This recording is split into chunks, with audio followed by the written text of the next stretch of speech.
All right, Ramblers, let's ramble. We have our first return guest, actually. You weren't going to be this is a funny story. You weren't going to be the first return guest. Last week, in the middle of a Zoom interview with Dr. Major Tom Haviland, my computer crashed. It just went Oh, done. So we had to just cancel the whole thing. I'm going to talk to him tomorrow. And this is going to be your second appearance. So well, congratulations. This, honor to join you again. yeah, We had such a good this, discussion last time. it was great. And, big changes in your life. Congratulations. Oh, Just thank you very much. Yeah, a lot has happened, a lot's happened. both at a personal, professional level, but Yeah. all is good. And I'm hoping, and which we'll talk about. I'm sure we have a better chance of getting the country healthier again now. We hope. And where I wanted to start was you've just been in Italy and you've been sending out some messages about eating and all. So today we're going to talk about nutrition, but let's Sure. just start with your personal experience. You're in Italy. Did you get Oh, used to the lifestyle? Did you get used to the way they eat? Tell us about it. well, absolutely amazing. I've been to Italy before, but for very brief time periods. And this time round, we went for 2 weeks on the Amalfi Coast.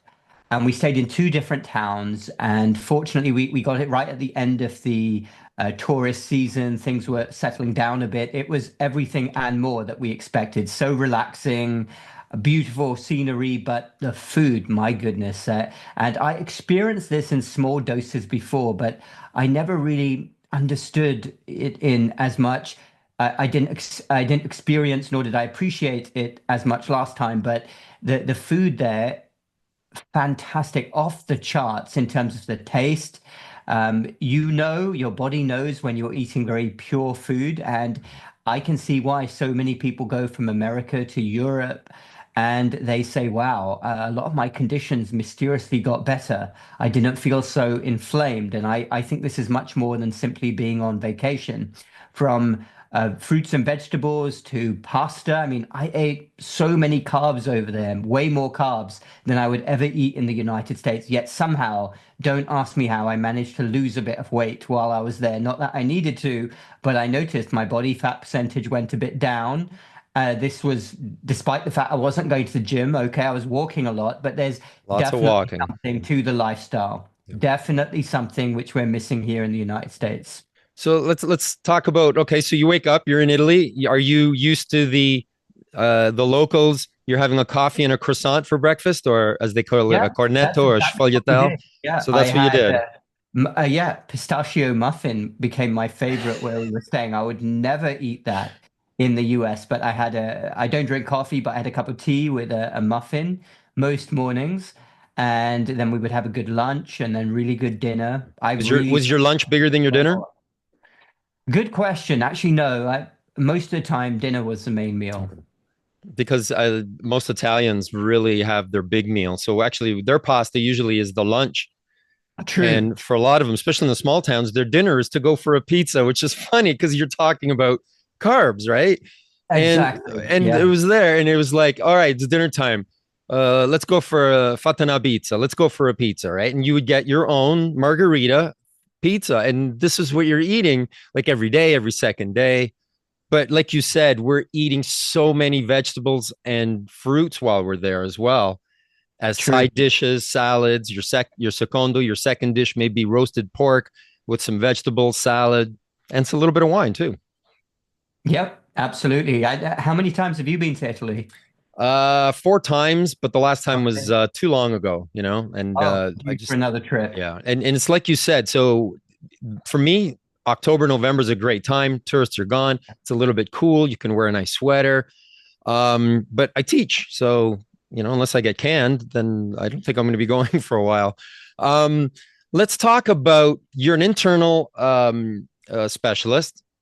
Sure. So for people that don't know, what is an internal medicine specialist? What do you do? So basically, we see a mix of everything.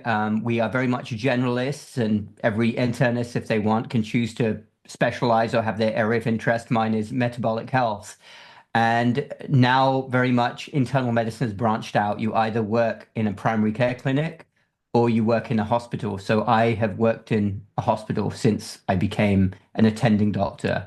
and then I do my other work on the side. But my main work as an internist is actually in the hospital, seeing everything from strokes to heart attacks to severe infections, lung disorders, kidney failure, you name it, we will see it. And now, are you, because you personally are taking on, like you're learning a lot and you're talking about nutrition a lot. Yeah. Is that something that, are you incorporating that into your practice? You're talking to your patients, you're saying, listen, you got to eat right, or are you not allowed to do that? Or what's the deal there? What's Oh, the standard no, operating? we're certainly allowed to talk about Okay. whatever we want to talk about and feel is appropriate. Unfortunately, most doctors don't get to it either because they don't know Yeah. themselves or they perceive there's not enough time. But yeah, I always try to have a discussion with my patients. And I think a lot of doctors underestimate the power of doing that, of their words, because the words of a doctor can really resonate with patients for many years to come. So I'll impart some advice, say, be careful when you go to a grocery store, start looking at labels, be careful with sugar. Maybe you don't want to add this on top of your food. And a lot of times they remember because if they come in again, as many of them do because they're quite sick, they'll mention to me the second time that, oh, we've made this change because of what you said. Yeah, that's good to hear, actually. Because I suspect a lot of doctors, they're just treating the illness with medications or whatever, surgeries in some cases, and then just moving on, right? Exactly, and that's why our whole Western medical paradigm is completely broken. There's less of a financial incentive in your country as than there is in ours here in the United States. But yeah, I mean that's a whole different discussion. Unfortunately, doctors their minds have just become so fixated upon there being a pill or an injection for everything and never looking at a root cause. Do you see is the new paradigm just like, look, let's let people eat and do whatever the hell they want, drink what they want, take whatever drugs they want. And then when they come to my office, we're going to give them Ozempic or this or that, that my pharmaceutical rep is telling me is going to save Yeah, their life. I think that's the paradigm, and we've lost our way completely. I mean, this was all common sense back in the 80s and 90s. Doctors would, it was actually difficult to get a pill or an injection out of them. This is a huge change that we've had, and the evidence is all around us for how well it's gone. It's gone really, really badly because you can't do whatever you want to your body and then expect a pill to fix you. It doesn't work. It doesn't. And do you, I saw this PSA. I don't know who put it out. It might have been a drug company, it might have been the government, actually. Who knows? Because they're working together. But the gist of this ad that I found offensive was showing obese people, and they're saying, look, you're healthy, there's nothing wrong with you, this is what healthy looks like. And there's this push to make obesity okay, to which I would reply, look, I'm not, I bring people information and they make their own choices. But if you truly love somebody in your life, you want them to be around longer and you want them to be around Exactly. more and you Yeah. want them to be healthier. Is there any evidence that suggests that being morbidly obese is just as healthy as somebody like me or you, as far as Well, of life course not. expectancy and just Yeah. general health? Well, yeah, this is why I call it a devilish mindset. And let's use the word, it is evil. And unfortunately, this is dominating large swathes of the medical establishment. Look at what top universities like Harvard are doing. And I'll call it what it is. It is pure evil to be okay with millions of people becoming very sick and getting diseases and dying. I mean, it's a death cult. It's horrible. You have to tell people the truth. If a doctor can't tell people the truth, then who can? I saw within the last few weeks, I've seen a few stories online about this whole movement that swept social media to sort of promote body positivity and say you can do whatever you want. And they had some people who were famous for eating donuts. They were all obese and they would post pictures of themselves eating. And they said every single one of them died before they were 60. And there was one yesterday I saw who died when he was 26. This is deadly. It's just awful. And it says a lot that the medical establishment isn't all in on this. In fact, I blame the medical establishment for this because let's take the statistic that 8% of the country, the United States, is metabolically healthy. Okay. What was that percentage? 8%. That's it. Everybody else has basically some markers that indicate they're overweight or inflamed. If you had a situation, even in Canada, where only 8% of people could read one sentence, would you not scratch your head and say, well, what's going on with the teaching profession? Like, why can nobody read a simple sentence? Mhm. It's a complete and abject failure. And this is why people are losing trust in doctors. I mean, the medical profession has become quite shameless, and they've forgotten why they're there and the basic principles of Hippocrates, which is a lot of what I talk about. Yeah, if somebody came into your office and reeked of alcohol and were slurring their speech, right? I mean, you would probably address alcoholism. If a heroin Right. addict came into your office, you wouldn't say, for a bad toe and you fix his toe, you wouldn't say, all right, now go along with your heroin addiction. As a doctor, I guess there's a difference between saying, look, we're not going to make fun of these people and we understand them because it's difficult to lose weight. Even losing 5 or 10 pounds can be difficult. There's a difference between saying that and it's okay. And you are Yeah. fine and you're just as healthy as everyone else. Yeah. It's a lie. It's It a is. lie and it is That's evil, how isn't it? it's evil, and it's only happened within the last 15 years. I mean, even when I started residency, this was not a thing. Like, people told the truth. Everybody knew being obese was bad. It was on everything from cable TV shows to movies. I mean, it was blatantly obvious that people didn't think that being obese was healthy, but now apparently it is. It's clown world. One of my favorite phrases, complete clown It is world. clown world, and actually, a lot of these actresses that are obese, they put them in roles in really prominent roles. Again, to say, look, see, there's an obese person that's in this movie, and it's like, yeah, they're in this movie, but show me when they're 65 how Yeah, they're living. exactly. Exactly. A death cult. It's It's a sad. And death cult. I It's a care for people. spiraling That's death why, I cult. mean, people will often comment at my posts and say, well, why do you keep commenting on people's shape? I mean, firstly, it's not a cosmetic issue. It's not. It's absolutely my business for two reasons. And I would challenge anyone to argue with these. Firstly, I'm a doctor. I want people to be well. So I don't like looking at people who are inflamed and overweight and obese, especially young people, because I know what's going to come next. So that alone makes me unhappy. I can't be blind to it. And secondly, and this is a broader issue for anyone out there, even if you don't feel like you care particularly about what your fellow citizens' health is, it's actually going to cost you money. Like, why should everybody else pay higher taxes because of that? Why should people who strive to stay in shape and do the right thing have to pay a huge tax burden because Yeah, of unless that? they're I mean, unless that's a they're pure financial reason. yeah, Yeah, unless they're dying so early that the system yeah. actually we haven't had to pay anything because they die so early. Which in some cases you're seeing type 2 diabetes in children, right? Oh, yeah. Never used to happen. A pediatrician used Never to go their happened. whole career and never see it. Now it's one of the most exploding conditions. And doctors think the answer is pills and injections. It's Ozempic and shocking. PSAs. Yeah. So I don't know if you've ever seen this. It's pretty funny. There was a doctor talking to an obese woman, and she's like, I don't eat anything. And he says, it's a really, really old doctor, and they've made memes about him. And he says, you've eaten enough for the next 6 years. He's basically saying, Yeah, right? Like oh, it's saying, true. It's not. I mean, now, this is also, and again, we're not trying to make fun of people. We're telling the truth. Like, most people don't become like that because they've got a medical condition. And I heard it put very well to me when I was listening to a debate, and someone said, "Well, look, have you actually sat down with an obese person and watched what they eat during the day? Because 99% of the time, it's shocking what they eat during the day. Or if you look at what they're eating." When you go to a grocery store, it's just it's right there in front of you, so you can't deny it.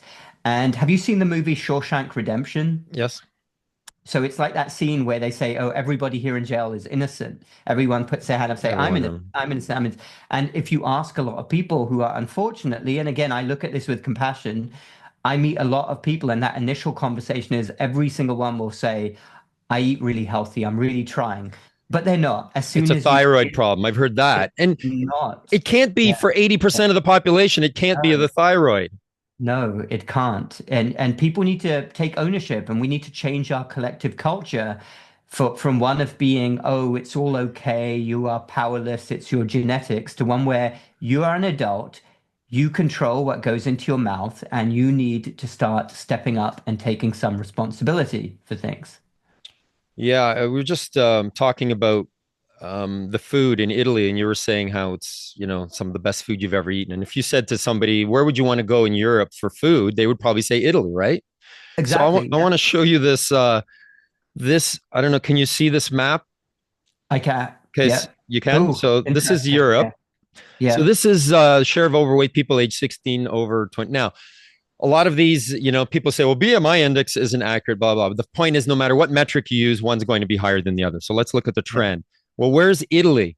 Italy is 41 point. Italy is the lowest. So the country where everybody says has the best food, with everybody associates with pasta, Nutella, and pizza, right? There's something, they're either eating a better quality of pasta or better quality of bread, or their lifestyle, or they're not eating as much. But there has to be a difference. There has to be something in it. It can't just be luck. Yeah, I mean, it is food, but also lifestyle comes into it. I think culture comes into it. Certainly, if you're talking about France, like I went to Paris as well last year, and people are super thin there. I've not seen that for a long, long time. And I even made a video about it. Clearly, there's also a cultural issue as well that comes into it, especially at a young age. I certainly know in Eastern Europe and Russia, it's really frowned upon if you're young and overweight. Like you'll very much be the odd Yeah. one out. And we Yeah. shouldn't underestimate that. Dean, human beings at the end of the day are chimpanzees. You know the phrase monkey see, monkey do. Do not underestimate how, if everybody around you is one way, you just become like that as well. The studies And have shown cultural, it. yeah, it's true. So if you're around a group of people who's in shape, doing stuff, you will by default tend towards that. You wouldn't want to be the odd one out. But if everybody's got more quote unquote lazy, got out of shape, then you're more likely to be like that.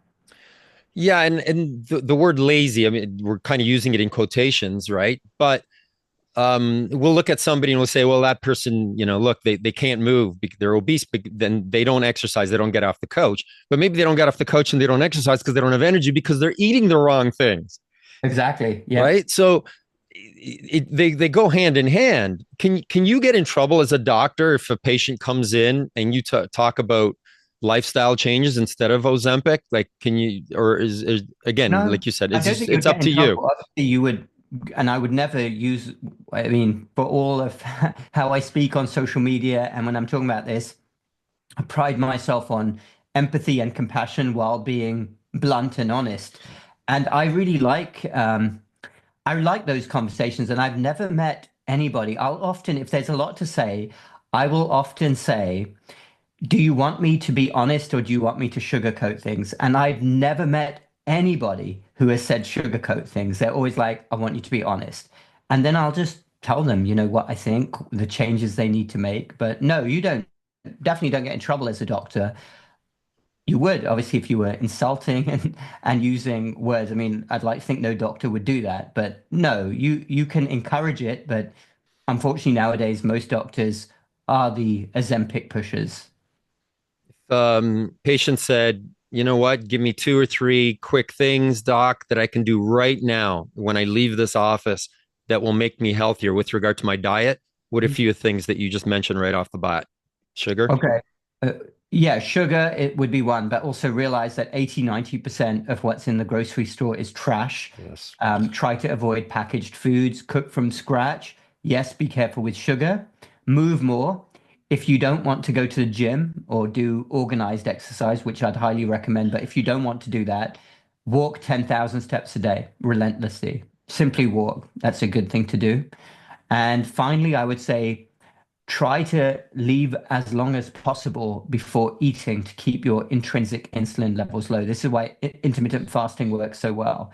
So you don't have to constantly eating. The more that you wait before eating, if you could do a 14 to 16-hour fast and only eat during an 8-hour window, you're very likely to be in shape.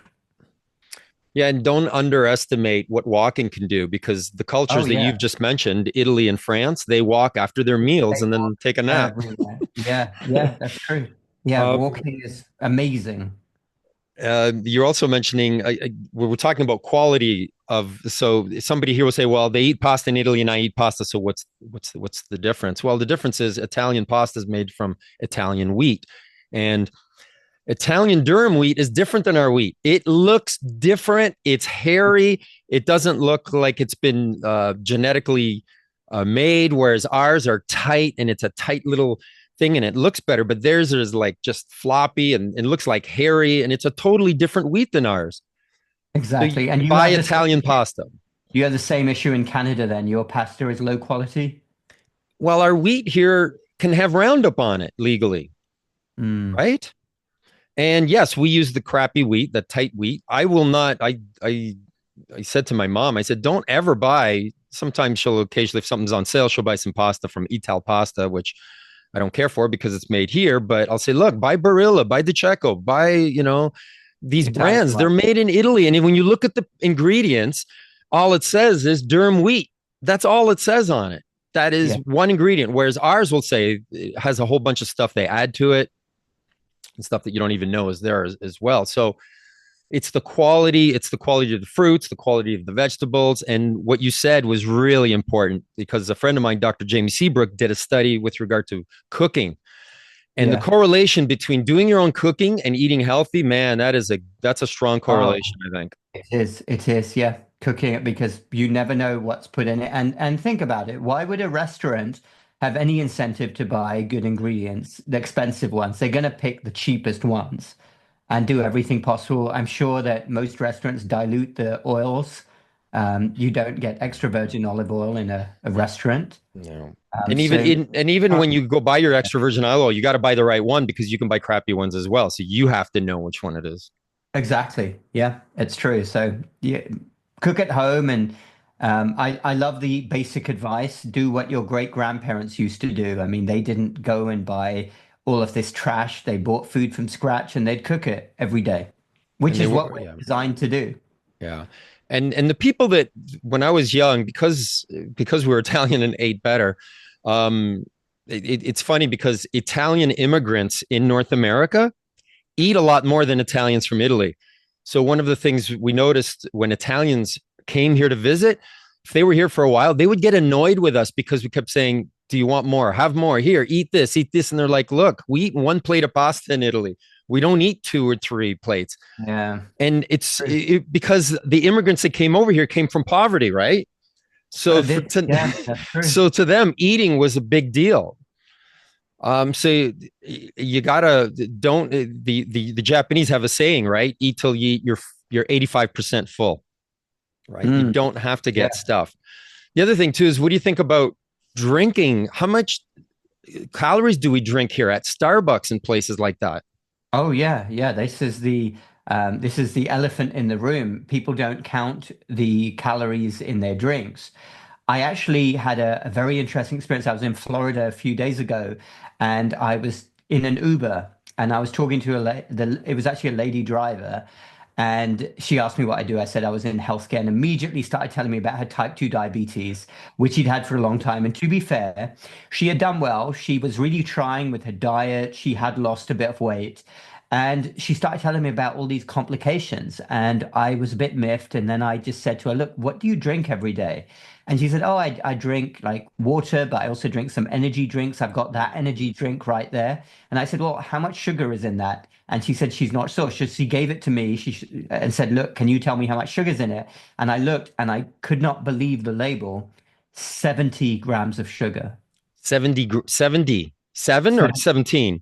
70. So how many that would be like if you showed somebody that you just Yeah. poured them sugar in a cup, they would probably be 17, repulsed. 17 spoons. Yeah. It's crazy. Yeah, and these drinks are all legal. They're And my everywhere. point when I actually posted about this in a story, and I said, look, the question is, this was not available. These horrible drinks were not available a couple of generations ago. Should you have more regulation? Should you have a warning label on them? Because that's not normal. And most people out there aren't really highly educated in the field of nutrition, and they don't understand the danger of these drinks. Now, it's just not normal to pummel your body with that amount of sugar. Just stop drink like you go to Starbucks and people think, well, Starbucks and, everybody that goes there, they're a little bit more upscale than, the Tim Hortons that we have here, the Dunkin' Donuts. But when they go there, they're getting these 1,000 calorie drinks. Yeah. It's insane. It is It really, insane. yeah. And then, like you said, then they'll say, yeah, but I eat well. And if they Yeah. just drank water with every meal or tea or coffee without the sugar, I'm sure they would lose weight and feel better. But you talked about something more importantly, which is metabolic health. Can you Yeah. explain that a little bit? Because it's a little bit nebulous for I don't get metabolic health Yeah. as much as I should. What does that So mean? metabolic health basically means your overall health and well-being with regards to how well your cells are functioning. So there's many, obviously, billions of cells in your body, and all of them undergo certain processes. Many of them are similar. We could get into science here. There's various scientific names like how the mitochondria work, the amount of oxidative stress a cell is under. But basically, if you want to picture this, if I could explain it simply, you have an optimal state for any living creature where everything is in harmony, everything is in balance, there's nothing which is inflamed. If you have poor metabolic health, then metabolic obviously comes from metabolism. Your metabolism has been disrupted, and a lot of those cellular processes are inflamed, and many different parts of your body, indeed whole organs, can also be inflamed. So the problem with the current situation, and I'll be very honest, I call it a catastrophe, the metabolic health catastrophe, is that because of our current food environment, because of the fact that people are so sedentary, millions of people, firstly, have got into a state where they're overweight or obese. They have excess fatty tissue. Their livers are overwhelmed because usually before any weight gain happens, your liver has already become overwhelmed. And as a result, your cells are not functioning adequately, and it makes you very prone to inflammation and disease. So, if we could take two extremes, you're either in good metabolic health where everything is functioning normally, you have an ideal body fat percentage, you have no signs of underlying inflammation, or because of your lifestyle, you have poor metabolic health. And when I talked earlier about only a small percentage of people now, under 10%, having good metabolic health, that is by a variety of markers, including what their body fat percentage is, if you were to test their blood, inflammatory markers, cholesterol, what their blood pressure is. There's various different markers that you can use to determine if somebody's in good metabolic health. You, Dean, look like you're in excellent metabolic health, I'm sure. I try. Probably in the top percentile, however old you are, Yeah. but most people, unfortunately, are not. And I can say with almost complete certainty, if you're carrying around excess body fat, let's just say if you're a guy and you've got a big belly, that there is metabolic dysfunction right there when you look down, and it's going to put you at risk of illness. No, I mean, I lost 30 pounds, but when I had the 30 pounds on, nobody was calling me obese, right? Like I didn't look big, but my God, I feel so much healthier now. My Oh, joints good. feel better. Everything just feels better. Yeah. I don't care about the looks as much as I feel so much better now. Yeah. And that's something a lot of people don't realize. And this was put very well. I think Joe Rogan said it once that so many hundreds of millions of people feel absolutely terrible every day, and they have no idea what it's like to feel good. And that's what I'd really like to impart on people when I'm coaching them as well, that you don't have to go down this path. If you feel bad and you're assuming you haven't got a list of medical conditions and you're under the age of 65, it's usually a lifestyle issue that's right there. Yeah, I mean, think about this. I watch a lot of animal videos, right? So saving animals, and there's a lot of videos of obese animals that have been abused, and it's abuse. We call it Yeah, abuse when we see a yeah, dog that's over, right? We see an yeah, overweight. And in yeah, every single one of those great comeback kid videos of those dogs coming back and doing it, they couldn't walk and now they can walk, they're jumping around. Not once did anybody say about the dog, well, it might be their thyroid, it might be their lifestyle. It was always yeah. diet. It's like, let's feed this dog healthier food, a little bit less. And within a year, the dog loses weight and feels better. And Of yet course. Yeah, but we have this horrible facade, right? This horrible lie that no, it's everything so else and we're normal.